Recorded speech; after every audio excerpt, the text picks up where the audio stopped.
Sakhaw gi lining natragana duodenum kouba small intestine gi ahanba sarukta chathakpadagi chaina khon phaurakpabu peptic ulcer haina khangnai. Hojik phawbagi oinadi ulcer oihalakpagi chap chaba maram puthokpa kanamatana ngamdri. Adum oinamak masimadi mayek sengna khangle madudi sakhaw amasung duodenum da digestive fluid haibadi chaba tumhannaba mahi gi khal manaraktabadigi ulcer oihalakpani. Ulcer oihalakpa yaba maram singi manungda Helicobacter pylori Ice pylori hairakasu khangnaba bacteria makhal amana infect tawrakpa amasung painkiller haina khangnaba sikpa nawa phanaba hidak non steroidal anti inflammatory drug NSAID haina khangnaba se kara hena sinaba hairiba maram singasini. Ulcer gi layong sing khangminasi. Ulcer gi layong uthorokpa yai natragana uthoraktabasu yai. Karigumba uthorokpa tarabadi sak lamba matam natraga ahingda puk mayai thangba natraga mathak thangba sarukta shabaga loinana chaina khon phawba sak chadrabsu puk ithan thangatpa manba thabak shaba oningba natragana oba asina singba yawgani khara hena phibam soksin khraba matamda uthorokpa layong singdi musin muba machugi khong hamba yengbada kofi manba I oba hakchanggi arumba hantharakpa thajin saugatpa loinana thajinda kanna nawa asina singbani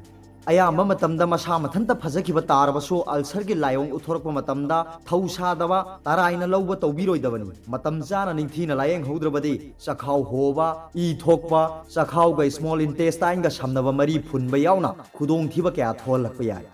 laina asina narakpa yaba miyoi singdi Helicobacter pylori bacterium na infect tawraba natraga sikpa nabagi hidak ka hena chaba natraga I mari da kanagumba miyoi ama ulcer naba yawra kharba natraga numit khudingi yu thakpa natraga masagi chahi yankhai helaba natraga na liver kidney amadi lungs ki anaba leirama miyoi singdi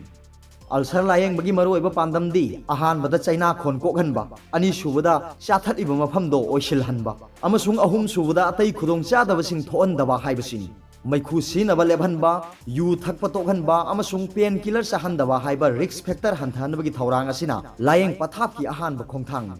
mathangi khongthangdi hidak thabani ulcer gi matangda ahan ba amasung icham chamba hidak ti antacid ni antacid na sakhaw da yawba acid neutralize tawduna puk naba thajin saugatba phali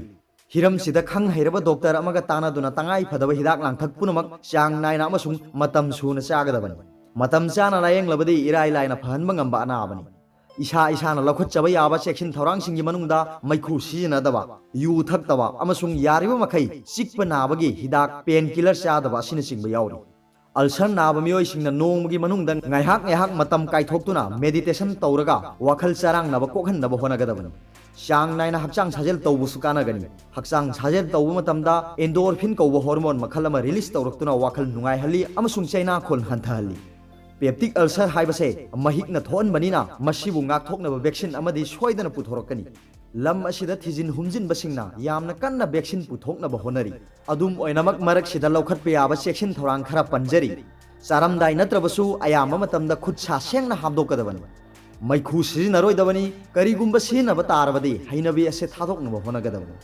yu ka haina thakpana ulcer oihalakpagi asauba maramni maram aduna yu thakpagi hainabi thadokadabani kanagumba sikpa nabagi hidak chana yu thakpa tarabadi amukke hena khudong thiningai oi tangai phadaba anaba ama leibadagi sikpa naba phanaba hidak chaba tarabasu doctor ga tanaraga chakhaw shoktanaba hidak su thagadabani kofi komla mahi amadi khamen asinbagi asa athak singda caffeine amadi acid ki chang yamna yawu maramna potlam sing ase chang hanthana chana naba honagadabani wakhal charang naba matamda chakhaw da acid hena thoraktuna ulcer ohelai maram aduna nongmada matam khara kaithoktuna meditation tawba yamna kanagani aroibada video sibu yengbiribu khudingmakpu thagatche